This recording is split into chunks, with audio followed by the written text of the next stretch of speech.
Okay, we're going to cover the Wolff-Kishner reduction. The Wolff-Kishner reduction is essentially to turn ketones into alkanes.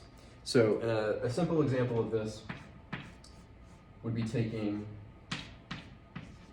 something like this, cyclohexanone, and turning this into cyclohexane. So the reagents here are potassium hydroxide, hydrazine, which is NH2, NH2. We also have in there ethylene glycol and heat. Okay, so this is the general overview. Now we're going to go through the full mechanism, which is pretty long. It's 1, 2, 3, 4, 5, 6, 7, 8, 9, 10, 11, 12 steps.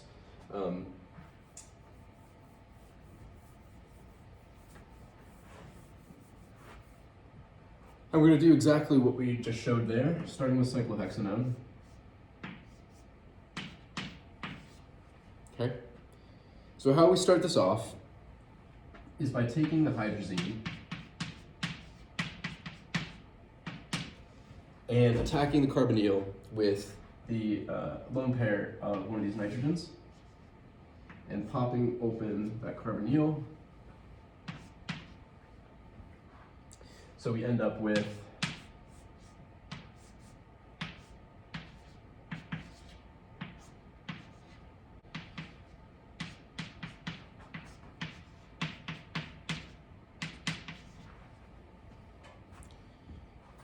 like this.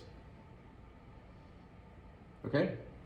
So once we have that, we can use another equivalent of the hydrazine to deprotonate this nitrogen.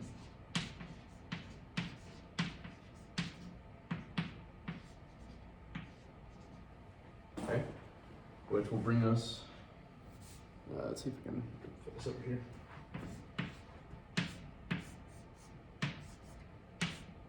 Still have that O minus.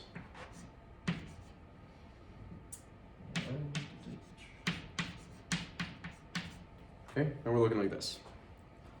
So by means of deprotonating with the hydrazine here, we have more acid, so we can protonate this. So this will be NH2 NH3 plus, okay? And we can deprotonate the hydrazine, or the protonated hydrazine, with that O minus, okay? So now this is gonna come over here.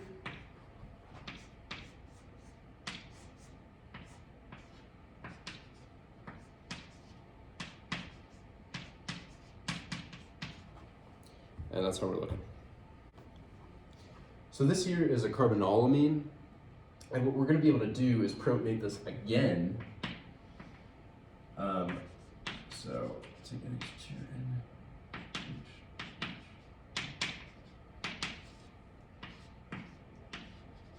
protonate again.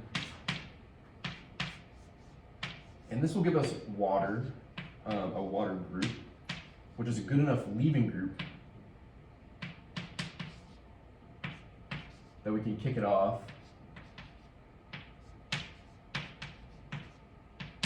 So now we can use that water group as a good leaving group to kick it off and form a hydrazone.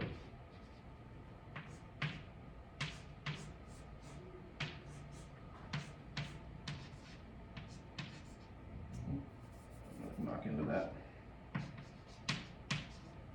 Try to keep everything on the same plane here. Still has an H on it with a plus charge. Don't want to forget that. So that plus charge we can actually get rid of just by deprotonating with another hydrazine. These reagents are getting used a lot. So now this comes down here. And now we have an actual hydrazone. I guess it would be a hydrazonium. So now once we have the hydrazone, we can actually take one of the H's up here and deprotonate it with the hydroxide from the potassium hydroxide.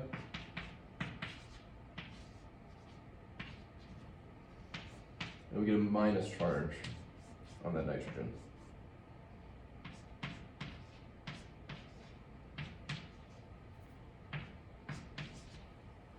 Okay, and now we can do some resonance here and form a carbanion ion.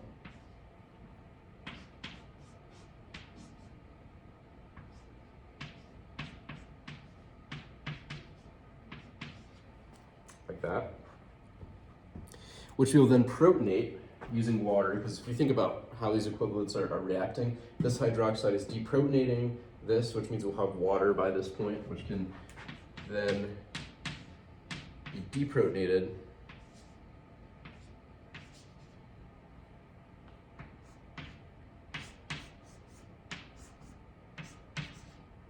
this stone frame. Running out of room, which I anticipated because this reaction is so long. Okay. So once we get to that point, we are again going to deprotonate up here with hydroxide. Okay, and I'll come down all the way over here again. After deprotonating with hydroxide, I'm gonna give this ring a little turn so I don't run into things. We have this N minus, like that. And now we can essentially kick off nitrogen by pushing these electrons here and forming a carbanion here.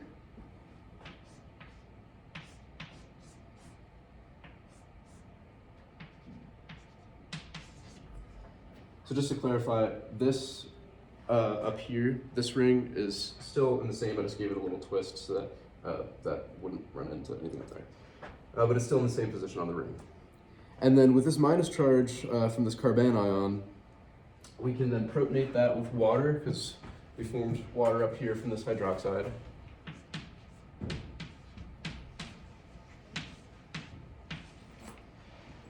And protonating that gets us our cyclohexane.